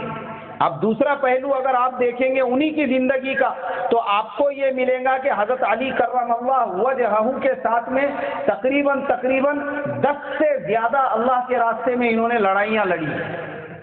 حضرت عبداللہ ابن عباس نے، یہاں تک کہ اتنی لڑائیاں لڑی کہ لڑائیاں لڑتے لڑتے وہ نابینا ہو گئے آخر عمر کے اندر۔ دونوں چیزیں ملیں گی۔ اگر ہم بخاری شریف کو اٹھا کر دیکھیں گے، حدیث کی دوسری کتابوں کو، تفسیر کو دیکھیں گے، تو آپ کو حضرت عبداللہ ابن عباس رضی اللہ عنہما کی بے شمار روایتیں ملیں گی۔ پڑھنے والے کو ایسا لگے گا کہ شاید انہوں نے پوری زندگی مطلب سے اوپر کہیں پہ گزاری ہی نہیں، پوری زندگی ان کی بس ایک چٹائی پہ گزر گئی حدیث کے علم کو بیان کرنے میں اور تفسیر کے علم کو بیان کرنے میں۔ لیکن دوسری طرف جب رخ کریں گے تو خوارج کے ساتھ لڑنے میں اور دوسرے لوگوں کے ساتھ لڑنے میں ان کی زندگی کا آدھے سے زیادہ حصہ چلا گیا، یہ آپ کو ملے گا کتابوں کے اندر پڑھنے میں۔ یہ تھے حضرت عبداللہ ابن عباس رضی اللہ عنہما۔ دوسری طرف آتے ہیں حضرت عبداللہ ابن عمر رضی اللہ تعالیٰ عنہما۔ ان کا مقام اور مرتبہ تو اتنا اونچا تھا، حضرت علی کرم اللہ وجہہ کی شہادت کے بعد مسلمانوں نے متفقہ طور پہ فیصلہ کر دیا تھا ان کو امیر المومنین بنانے کا، اتنا اونچا ان کا مقام تھا۔ پھر پتہ چلا حضرت امیر معاویہ رضی اللہ تعالیٰ عنہ وہ ابھی تک ملک شام میں ہیں، تو مسلمانوں نے مشورے سے ان کو اپنا امیر بنا دیا۔ ان کے وصال کے بعد پھر مسلمانوں نے طے کیا حضرت عبداللہ ابن عمر رضی اللہ عنہما کو اپنا امیر بنایا جائے، اس لیے کہ ان میں وہ صفات تھی امیر بننے کی بھی، لیکن دوسری طرف اتنے بڑے محدث تھے، حدیث کی کتابوں کو اٹھا کر دیکھیں گے اتنی کثرت سے ان کی روایتیں ملیں گی جسے پڑھ کے یہ لگے گا کہ شاید انہوں نے اپنی پوری زندگی حدیث کے بیان کرنے میں گزار دی۔ مگر دوسری طرف زندگی کا اور بھی ایک پہلو ہے کہ آدھے سے زیادہ زندگی انہوں نے اللہ کے راستے میں دین کی محنت میں گزار دی اور لڑنے میں گزار دی۔ یہ صحابہ کا مزاج ہم کو ملے گا کہ صحابہ اکرام جو ہے انہوں نے صرف ایک راستے کو نہیں اختیار کیا، صحابہ صرف کسی ایک لائن کے ایکسپرٹ نہیں بنے، بلکہ صحابہ اکرام اپنی جگہ پر ہماگیر صلاحیتوں کے جو ہے علم بردار تھے، ساری صلاحیتیں ملیں گی۔ تو اس کے لیے میرے محترم بزرگوں، آج ہم کو بھی ضرورت اس بات کی ہے کہ ہم حضور کی یہ زندگی کو اپنے سامنے رکھیں۔ ہر چیز میں ہم نے ایکسپرٹ ہونا چاہیے۔ نماز کا وقت ہو گیا، ہم مسجد میں پہنچ گئے، نماز کے بعد ہم مارکیٹ میں آ گئے تو ہماری تجارت ایسی ہونا چاہیے کہ غیروں نے ہماری تجارت دیکھ کر ہمارے ہاتھ سے ایمان لے کر آ جانا، مسلمان ہو جانا انہوں نے یہ دیکھ کر کہ واقعی میں بھی مسلمان تاجر ایسا ہوتا ہے اور مسلمان ایسے ہوتے ہیں مارکیٹ کو چلانے والے۔ تو ہم ایک طرف نمازی بھی ہے اور دوسری طرف ہم ایسے تاجر بھی ہونا چاہیے۔ اور تیسری طرف جب اللہ کے راستے میں نکلنے کا ہمارا وقت آ گیا، اس وقت میں بغیر کسی تشکیل کے ہم اپنا بیگ لے کے خود اللہ کے راستے میں نکل جائیں۔ اور چوتھی طرف کسی مسلمان مظلوم پہ اگر ظلم ہو رہا ہے اور ضرورت پڑ رہی ہے دھرنے آندولن کلکٹر آفس کے سامنے دینے کی، ہم نے وہ ٹائم پہ یہ نہیں بولنا چاہیے نہیں بابا یہ اپنا کام نہیں ہے، یہ تو جمعیت والوں کا کام ہے، یہ تو سیاسی لوگوں کا کام ہے، یہ تو ان کا کام ہے، یہ تو ان کا کام ہے، یہ ان کا نہیں، ہر مسلمان کا کام ہے۔ یاد رکھو، اگر ہم یہ سوچیں گے یہ ان کا کام ہے اور ان کا کام ہے، اور کل کو میرے آپ کے بیٹے کو اگر کسی نے اٹھا کر لے گیا تو پھر ہم کیا کریں گے مجھے بتاؤ۔ اور میں آپ کو پریکٹیکل تجربے کی بات بتا رہا ہوں۔ اورنگ آباد ہائی کورٹ کے اندر ایک بہت بڑے ایڈووکیٹ ہیں جو فی الحال جمعیت کے پینل میں ہیں اور جمعیت کی طرف سے مظلوم نوجوانوں کے کیسز لڑنے کا کام کرتے ہیں۔ چند مہینے پہلے وہ پونا تشریف لائے تھے، میری بھی ان سے ملاقات ہوئی، تو میں نے ان سے پوچھا ان کی کارگزاری، کیونکہ آپ ان کو شکل و صورت سے بھی دیکھیں گے تو نہیں لگے گا کہ یہ مسلمان ہیں بلکہ ان سے یہ پتہ کیے کہ بھائی کیا بات ہے، آپ پوری یکسوئی کے ساتھ، محنت کے ساتھ، جد و جہد کے ساتھ مسلم نوجوانوں کے کیسز لڑنا چاہتے ہیں، اس کی وجہ کیا ہے؟ بولے اس کی وجہ یہ ہے کہ پہلے مجھے علماء کی الرجی تھی، دینداروں کی الرجی تھی، میں اپنے آپ کو مسلمان کہلانا بھی پسند نہیں کرتا تھا، میں اپنا شارٹ کٹ نام غیروں کو بولتا تھا کہ بھائی مجھے یہ نام سے پکارو، میرے نام کے ساتھ میں شیخ، سید، پٹھان یہ مت لگاؤ، یہ اگر میرے نام کے ساتھ میں لگ گیا نا تو لوگوں کو پتہ چل جاتا ہے کہ میں مسلمان ہوں، اس لیے مجھے اے کے، سی کے، بی کے ایسے نام سے پکارو، اور وہی نام سے ان کو پکارا جاتا تھا۔ پھر وہ کہنے لگے کہ جب میں ایسے کیسز کے بارے میں سنتا کہ بھئی فلاں مسلمان نوجوان کے اوپر ظلم ہو رہا ہے یا اس کو پولیس نے پکڑ کے لے کر چلی گئی ہے، تو بجائے اس مسلم نوجوان کی طرفداری کرنے کے میں اس کی مخالفت کرتا تھا اور اسی کو برا بھلا بولتا تھا، اس لیے کہ مجھے اس کے بارے میں حقیقت کا علم ہی نہیں تھا۔ لیکن میرے حقیقی بھتیجے کو، جو کمپیوٹر انجینئر تھا، حقیقی بھتیجے کو زبردستی بغیر کسی جرم کے، بغیر کسی قصور کے رات میں 2 بجے آ کے میرے گھر سے لے کر گئے، اس وقت میرے پیروں سے زمین نکل گئی۔ اور وہ ٹائم پر جو میری ذہنی کیفیت تھی اور ہمارے پورے فیملی کا جو ذہنی تناؤ میں ہم لوگ مبتلا تھے، تب مجھے احساس ہوا کہ وہ نوجوان جن کے بچوں کو جن کو لے جایا جاتا ہے، ان کے ماں باپ پہ بھی ایسی ہی گزرتی ہوں گی، ان کے گھر والوں پر بھی ایسے ہی پہاڑ ٹوٹتے ہوں گے۔ اس کا احساس مجھے آج تک نہیں ہوا تھا، لیکن جب میرے اوپر بیت رہی ہے تب مجھے اس کا احساس ہو رہا ہے۔ وہ نوجوان بیچارے کیا کرتے ہوں گے جن کے ماں باپ رکشہ چلاتے ہیں، ٹھیلے پر دکان لگاتے ہیں، غریبی میں قسم پرسی میں زندگی گزارتے ہیں۔ میں تو اپنی جگہ پہ ہائی کورٹ کا ایڈوکیٹ ہوں، کسی بھی طریقے سے اپنے بھتیجے کا کیس لڑ کے اس کو نکالنے کی کوشش کر سکتا ہوں، ان کا کیا ہوتا ہوگا؟ اللہ تبارک و تعالیٰ نے مجھے یہ عبرت دی، اللہ تبارک و تعالیٰ نے یہ سبق دیا، اور میں خود چل کے جمعیت کے آفس میں گیا، اور جانے کے بعد میں نے اپنی پوری، جب ان لوگوں کو پتہ چلا کہ فلاں نوجوان کا میں چچا ہوں، پھر میں نے بات کر کے ان سے یہ کہا کہ میں نے بھی یہ ارادہ کر لیا ہے کہ آج کے بعد میں بھی مسلم نوجوانوں کے کیسز آپ لوگوں کے ساتھ میں بغیر فیس کے لڑوں گا۔ یہ کب احساس پیدا ہوا؟ جب اپنے اوپر بیتی۔ تو ہم لوگوں کا یہ جو مزاج ہے، ارے بابا میں تو مسجد والا آدمی ہوں، یہ سب میرا کام نہیں ہے، کلیکٹر آفس میں جانا اور مسلم نوجوانوں کی طرفداری کرنا اور جمعیت کے پروگرام میں آنا اور دھرنے آندولن میں بیٹھنا، یا پھر کوئی آدمی یہ بولے میں تو مدرسے کے لائن کا آدمی ہوں، تو نہیں چلے گا۔ ہر لائن میں میرے محترم بزرگوں، میں نے یہ جو مثالیں دی صحابہ کی اور حضور کی، کہ ہمارے حضور ہر لائن کے ایکسپرٹ تھے، صحابہ ہر لائن کے ایکسپرٹ تھے، ہم تمام کو بھی ہر لائن کا ویسے ایکسپرٹ بننا پڑے گا۔ بولو بنیں گے انشاءاللہ۔ اللہ تبارک و تعالی ہمارے اندر بھی نبیوں والی وہ صفات پیدا فرمائے، ہمارے اندر بھی صحابہ والی وہ صفات پیدا فرمائے، اور اپنے قوم کی ہمدردی ہم تمام کے دلوں میں پیدا فرمائے۔ اور ہمدردی کب آئیں گی ہمارے دلوں میں؟ کہ جب ہمارے ایک نوجوان کو لے کر گئے تو ہمارے پورے شہر میں اس پولیس چوکی کے سامنے کھڑے ہونا چاہیے۔ کتنے لوگوں نے کھڑے ہونا چاہیے بھائی؟ پورے شہر میں۔ پھر دیکھو آپ کا پریشر کیسے پڑتا ہے، اور آپ کا پریشر پڑنے کے بعد میں وہ جس نوجوان کے اوپر بغیر کسی وجہ کے ہاتھ ڈالا گیا تھا، اس کو اسی وقت میں کیسے ریلیز نہیں کیا جاتا ہے۔ ہمارا پریشر کیوں نہیں پڑتا ہے؟ کیونکہ ہم لوگ اس نوجوان کے ماں باپ سے بات کرنے کو بھی تیار نہیں ہوتے۔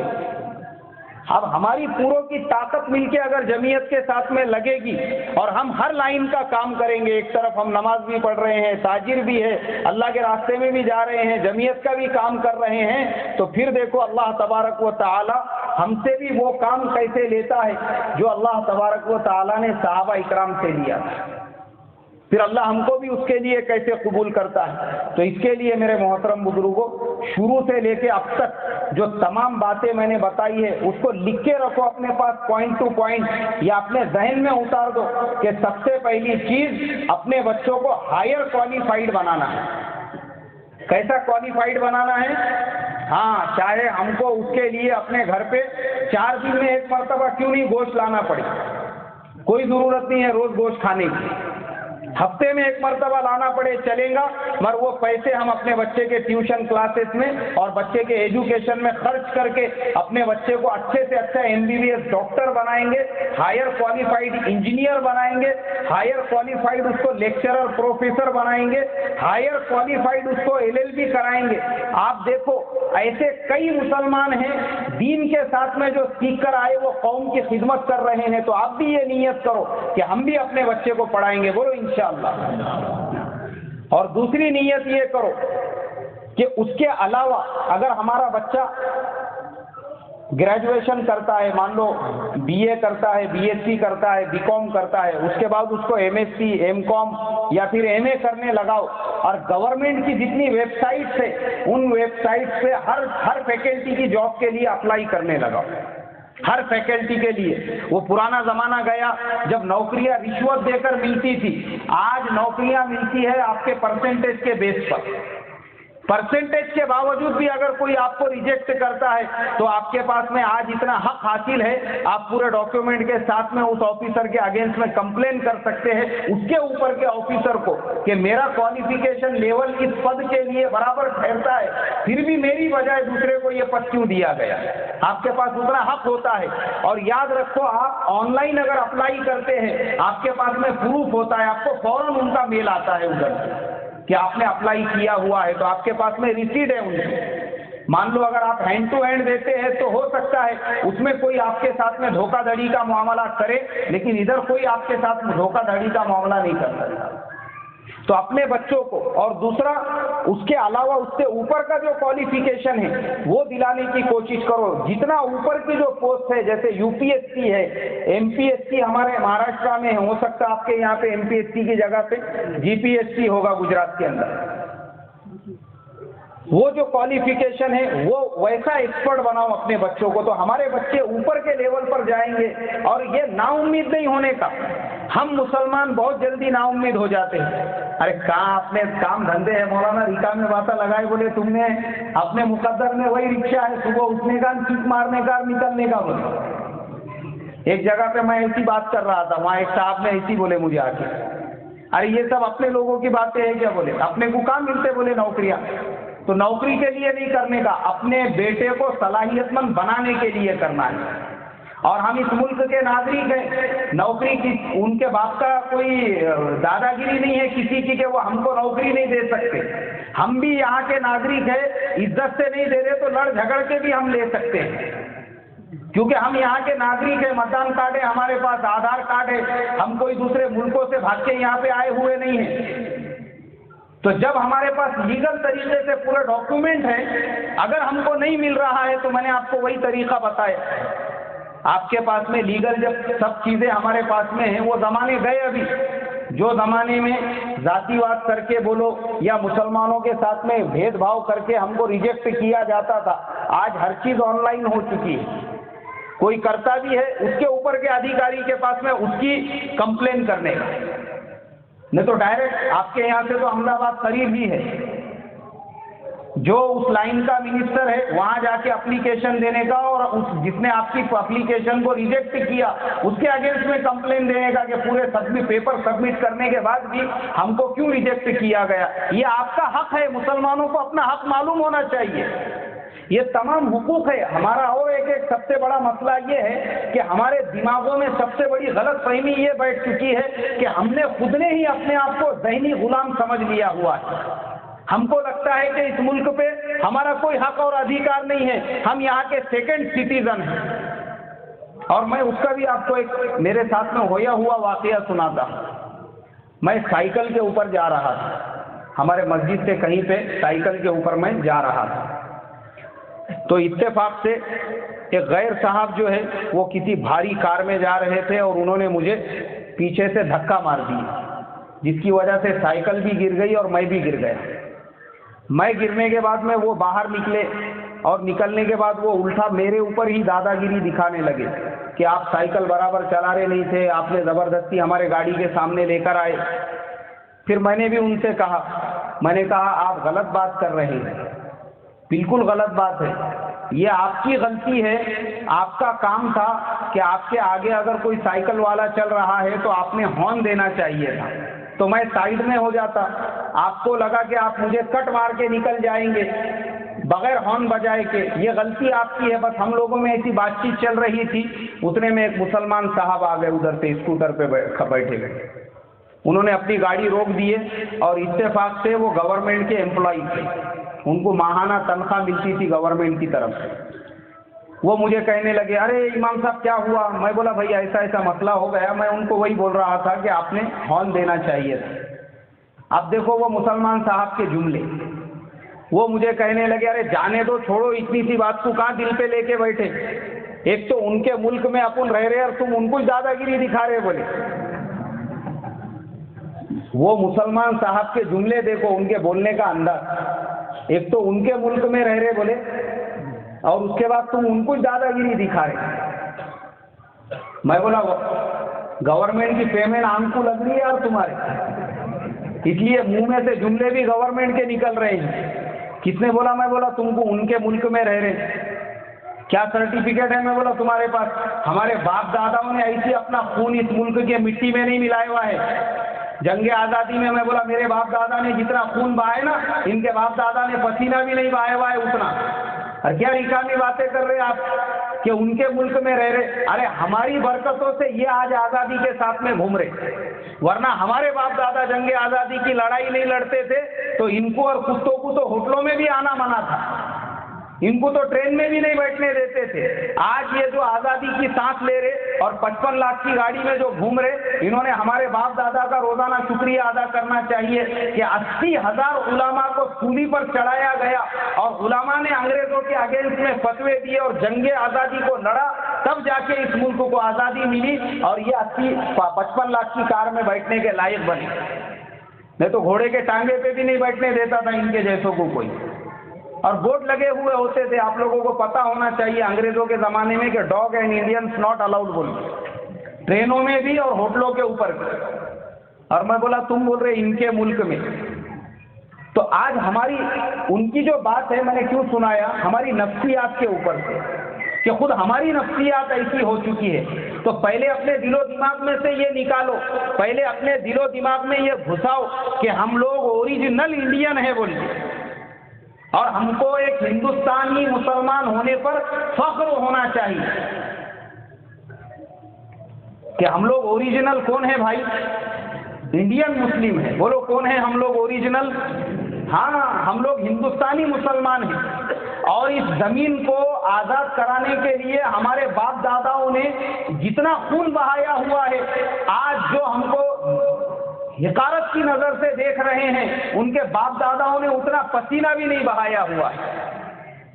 تو اس کے لیے ہماری نفسیات ایسی ہونا چاہیے کہ نہیں، یہ ملک ہمارا ہے، یہ مٹی ہماری ہے، یہ سرزمین ہماری ہے، ہمارے باپ داداؤں نے اس کے لیے قربانیاں دی، وہ مر گئے اور یہیں پہ اپنی قبریں بنائی، اور ہم بھی مرنے کے بعد کہاں پہ قبر بنانے والے ہیں؟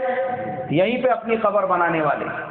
تو اس کے لیے میرے محترم بزرگوں، اپنے بچوں کو ہائر ایجوکیٹڈ بنانا ہے، اس کے علاوہ اپنے حقوق کو پہچاننا ہے، اور اپنے حقوق کو پہچاننے کے بعد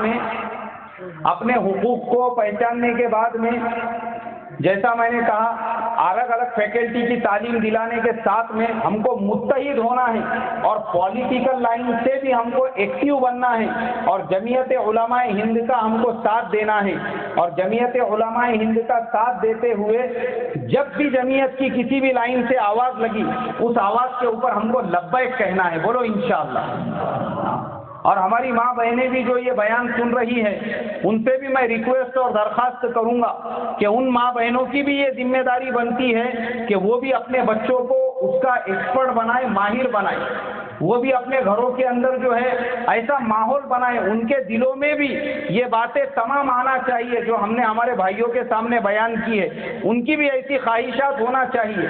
میں مانتا ہوں کہ الحمدللہ آپ کا علاقہ علمی علاقہ ہے، آپ کے یہاں پہ ہر گھر میں حافظ قرآن ہے، ہر گھر میں عالم دین ہے، بہت اچھی بات ہے. اللہ تبارک و تعالیٰ نے آپ کی سرزمین کو علم کا مرکز بنایا ہوا ہے.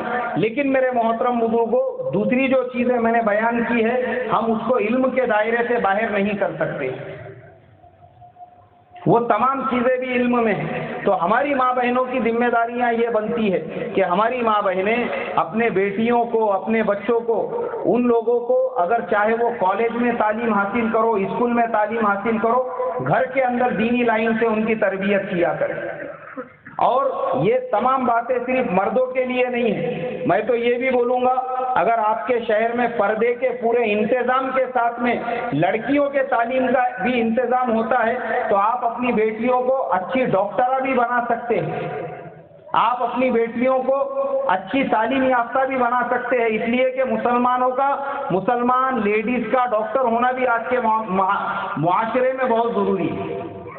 ہم لوگ صرف یہ واقعات سنتے ہیں. آپ نے اصلاح معاشرہ میں بھی میری زبانی کئی ایسے واقعات سنے ہوں گے جس کے اندر میں نے بتایا کہ بے پردگی کی وجہ سے شہروں کا ماحول ایسے خراب ہو رہا ہے, ایسے ایسے حادثے پیش آ رہے ہیں. لیکن میرے محترم بزرگوں, میں آپ کو یہ بھی بتا دوں, ایک مسلمان عورت اگر وہ اپنے دل میں یہ ٹھان لے کہ مجھے پورے پردے کے اہتمام کے ساتھ میں اچھی ڈاکٹرہ بننا ہے تو وہ ڈاکٹر بھی بن سکتی ہے. میرے مسجد کے علاقے میں ہماری ایسی مسلمان بہنیں ہیں جنہوں نے MD کی ڈگری لی ہوئی ہے, لیکن وہ برقع پہن کر اپنے کلینک میں آتی ہے اور برقع پہن کر جاتی ہے, اور بڑے بڑے الفاظ میں انہوں نے لکھ کے لگایا ہوا ہے کہ یہ کلینک صرف بچوں اور عورتوں کے لیے ہے, مردوں نے یہاں پہ آنا منع ہے. اردو میں اور ہندی میں دونوں زبانوں میں انہوں نے لکھ کے لگایا ہوا ہے. کیوں؟ اس لیے کہ ان کو ویسا ماحول ملا. اور میں آپ کو ایسی کئی کارگزاریاں سنا سکتا ہوں کہ جس میں آپ کو سن کر حیرت ہوں گی. کئی ہماری مسلمان بہنیں ایسی ہیں, ہماری ایک اصلاح معاشرہ کی بہن ہے جو اتفاق سے ہمارے ماننیے پردھان منتری کے جو لوک سبھا کا چھیتر ہے وہیں کی رہنے والی ہے. وہ بیچاری اکثر مجھے, وہ گورنمنٹ امپلائی ہے اور ایک دم کلاس 1 کی پوسٹ کے اوپر, اکثر وہ کچھ مسائل کے اوپر بات کرتے رہتے, بہت سارے مسائل کے اوپر. تو ان کے باتوں سے میں نے یہ اندازہ لگایا ہوں, اور ان سے بھی بہت ساری کارگزاری جب سننے کو ملی کہ ایک مستورات, ایک عورت اگر چاہے اپنی عصمت اور عفت کو بچاتے ہوئے ہائر کوالیفائڈ بن کر گورنمنٹ آفیسر بھی بن سکتی ہے, اور پردے کے اہتمام کے ساتھ میں اپنا کام بھی کر سکتی ہے. پردے کے اہتمام کے ساتھ کوئی بڑی بات نہیں ہے یہ. آپ یاد رکھو, یہ صرف ہمارے ماں بہنوں کے دل میں ہونا چاہیے, اور اگر ان کے دل میں نہیں ہے تو پھر 100% مسلمانوں کی بستی میں بھی اگر اس کے دل میں ہی نہیں ہے تو وہ عورت بغیر پردے کے روڈ پہ راستے پہ چلے گی. ان کے دل میں ہونا چاہیے. بس ایک آخر میں ایک واقعہ سنا کے اپنی بات کو ختم کرتا ہوں. ایک اور ہماری مسلمان بہن ہے, بڑی سافٹ ویئر کمپنی ہے. مجھے کبھی کبھی وہاں پہ جانے کا موقع ملتا ہے. میں پچھلے تقریباً 5 سے 6 سال سے وہاں پہ جا رہا ہوں. وہ بامبے کی کمپنی ہے, تو 15 دن میں ایک آدھ مرتبہ میں جاتا ہوں وہاں پر. میں نے دیکھا ہوں ہماری ایک مسلمان بہن, وہ کمپنی ایسی ہے, پورے غیروں کا ماحول ہے وہاں پہ, اور وہ کمپنی کا جو ٹائم پہ اپوائنٹمنٹ لیٹر ہم لوگ سائن کرتے ہیں اس کے اندر ایک آپشن ہے کہ آپ کے اوپر ڈریس کوڈ لاگو ہوگا. ڈریس کوڈ اسے کہتے ہیں, کمپنی جو آپ کو یونیفارم دیں گی وہی پہن کے آپ کمپنی میں آ سکتے ہیں. لیکن اس کے باوجود میں نے دیکھا کہ ہماری وہ جو بہن ہے, وہ بہن ہماری ایک بہن کو دیکھا, مسلمان بہن کو, پورے برقعے میں, اس کے ہاتھوں میں بھی ہینڈ گلوز پہنے ہوئے ہوتے ہیں, کونے میں ایک کیبن بنا ہوا ہے اور اس میں بیٹھ کے وہ کمپیوٹر پہ کام کرتی ہے. تو مجھے تقریباً کئی سال ہو گئے, ایک مرتبہ میں نے ایک صاحب سے سوال کیا. میں بولا یار میرے آج تک سمجھ میں نہیں آیا وہ کونے کے اندر جو لیڈیز بیٹھتی ہے ان کی ذمہ داری کیا ہے اور وہ کیا کام کرتی ہے. اور میں نے کہا کہ تمہارے آفر لیٹر کے اوپر لکھا ہوا ہے کہ ڈریس کوڈ اس کمپنی میں لاگو ہوگا, بغیر کمپنی کا یونیفارم پہن کے تم نہیں آ سکتے. لیکن وہ بہن پورے پردے کے اندر برقعے میں, یہاں تک کہ ہاتھوں میں بھی ہینڈ گلوز پہن کر کام کرتی ہے. اس کا ریزن کیا ہے؟ انہوں نے کہا کہ وہ جو پوسٹ ہے اس پوسٹ کے لیے کمپنی نے کئی مرتبہ نیوز پیپر کے اندر اشتہار دیا, بہت سارے لوگ آئے اس کے لیے, لیکن جو ایکسپرٹ وہ بچی ہے ویسا آج تک ان کو کوئی بھی ایکسپرٹ نہیں ملا. وہ لڑکی یہاں پہ بیٹھے بیٹھے امریکہ کے اندر ایک کمپنی ہے اس کے پورے حساب کتاب کے کام کو ہینڈل کرتی ہے. وہ کمپنی کا انکم کتنا ہوا, اس کے جتنے بھی امپلائیز ہیں ان کی پیمنٹ کتنی کٹ ہوں گی, کمپنی کے جو بینکوں کے قرضے ہیں اس میں کتنا پیمنٹ جائے گا, وہ سب جانے کے بعد کمپنی کو پروفٹ کتنا بچے گا. کام ہو رہا ہے امریکہ میں, کمپنی کام کر رہی ہے امریکہ میں, مزدور کام کر رہے ہیں وہاں پہ, اور یہاں پہ بیٹھے بیٹھے ہماری ایک مسلمان بہن اس کا حساب کتاب کر رہی ہے. کمپنی نے اس جاب کے لیے کئی لوگوں کو رکھ کر دیکھا لیکن لوگ اس کام کو ہینڈل نہیں کر سکے, اور وہ لڑکی اس نے اپنی شرط رکھی کہ میں آپ کے کمپنی میں کام کروں گی لیکن پردے کے ساتھ کروں گی, میں آپ کے ڈریس کوڈ کو نہیں مانوں گی, میں برقع پہن کر آؤں گی, برقعے میں بیٹھوں گی, برقعے میں رہوں گی, برقعے میں تمام چیزیں کروں گی. اور آج اس لڑکی کو کم سے کم 5 سے 6 سال ہو چکے ہیں, پورے کمپنی میں کسی ایک مرد نے بھی اس کو نہیں دیکھا. تو میرے محترم بزرگوں، ایسا نہیں ہے کہ خالی یہ تمام باتیں ہمارے مسلمان بھائیوں کے لیے ہیں، ہماری بہنیں بھی اگر پردے میں رہ کر اپنے آپ کو تعلیمی اعتبار سے آگے بڑھانا چاہتی ہے، ہماری بہنیں بھی اگر اچھے سے اچھا ڈاکٹر بننا چاہتی ہے، ہماری بہنیں بھی قوم کی خدمت کرنا چاہتی ہے، تو شریعت کے اندر کہیں پہ بھی منع نہیں۔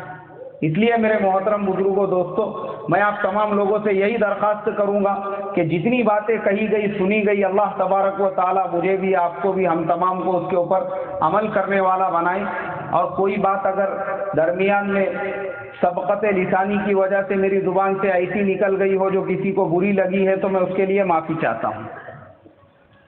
اور اب میں ہمارے حضرت مولانا احمد حسین صاحب دامت برکاتہم ومدد اللہ العالی سے درخواست کروں گا کہ حضرت اپنی دعا پر ہمارے جلسے کا اختتام فرمائیں۔